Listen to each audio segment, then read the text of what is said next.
Even until the 1940s, the Jim Crow laws were prominent throughout the South. Corporations and other organizations continued to enforce segregation of the community. Attitudes of white supremacy ran rampantly during this time. Life was at times insufferable for people who were not white. At the time, this woman felt the effects of this racist era in a personal way. Laborers, what could you do all day? Where did they go to the bathroom? Where did they get a drink of water? Something as elemental as that. Not a lunch counter, just water. This woman could never undo the harm done, but unfortunately, she was not the only one. This particular day I was going to Tupelo, and I looked up at the top of the house right on the street there, and I could see it was burning. So I ran to the front door and knocked, and his white neighborhood, of course. The woman came, "What do you mean talking? Come into my front door." I said, "Oh, I'm sorry. I said, "I was going to tell you that your house is on fire." She said, "Wait a minute, come." In the midst of racial tensions, a tragedy struck the United States that affected all people: Pearl Harbor. As America prepared to go to war, many of the men who worked in the factories and other skilled labor positions were off to fight. Many of the African Americans and other minorities were able to enter the workforce because of this fact. Besides entering the workforce, African Americans also served in the military, although they served in segregated units. African American soldiers knew that their enemy, Hitler, had taken racial prejudice to an extreme level. They knew that they were hated, but they bravely fought for their country regardless. There, they witnessed the atrocities that Hitler's army committed in the attempt to exterminate certain populations. While the United States did not have concentration camps, the African American soldiers who witnessed the Holocaust were no strangers to the level of violence and hate that the human race is capable of committing. As African American soldiers occupied France, they found that French society was more accepting of their race, and they were also treated more equally. In America, dancing with a white woman could get an African American killed. But in France, this type of activity was not considered taboo. Listen as this man recalls his experience in France as a U.S. soldier. We were in a nightclub, and there was a group of soldiers there, and we were having fun, laughing, and the white soldiers became jealous of it, I suppose, and they tried to pick some kind of ruckus, to the extent to where I had to go and talk to the sergeant, who was the highest ranking person with that group. And he says, "Well, if you was if you was in the United States, you wouldn't be having anything to do with these white girls." I said, "Well, you call them white girls, I say they're French girls as far as I'm concerned." As African American soldiers returned from war, they should have been received as heroes, but instead, they were treated with just as much disrespect as they had been before. Restaurants and businesses were still segregated, and an African American still had to give his or her front bus seat to a white person.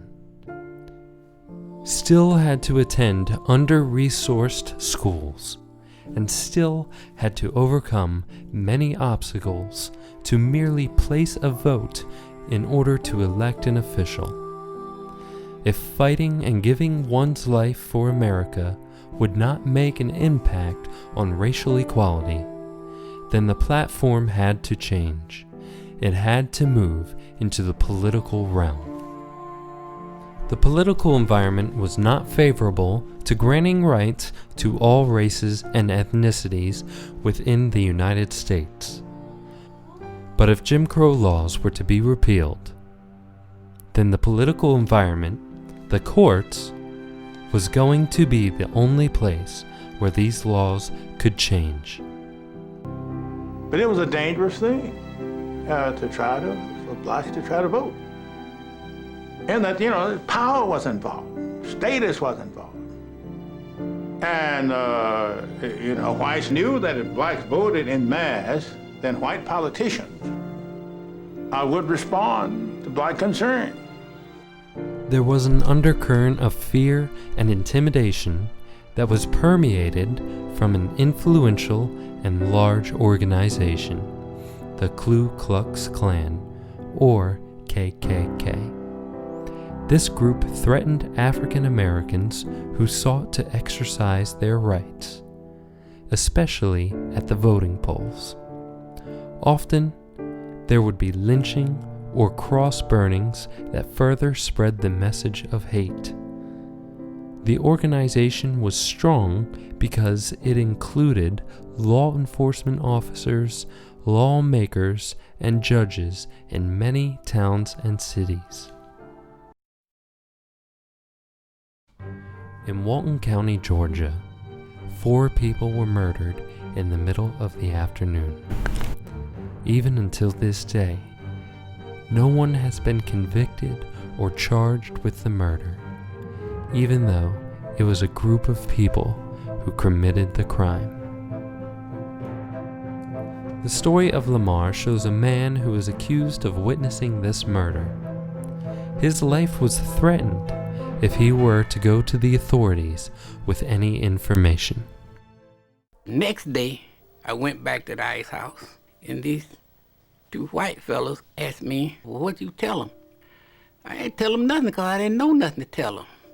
And then they kept on the question, I know you told them. What did you tell them? You better tell me. If you don't tell me, I'm going to kill you. And he pulled the hammer back on that gun and pointed right in my face, about this close to you. And that bear looked like it was that big. But I still didn't tell him anything. I said, I don't know nothing, I can't tell you. And then they tried everything they could around there. Then one told the other one, he said, oh, let him go home. He don't know nothing, he don't know nothing. He said, now I'm gonna tell you, you go home, you don't stop talk to nobody, and don't do anything, you go straight home.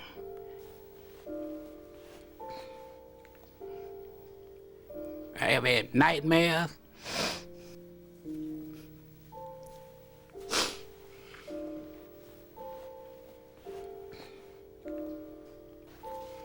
I would go to bed at night. I'd be scared somebody would come up there and get me.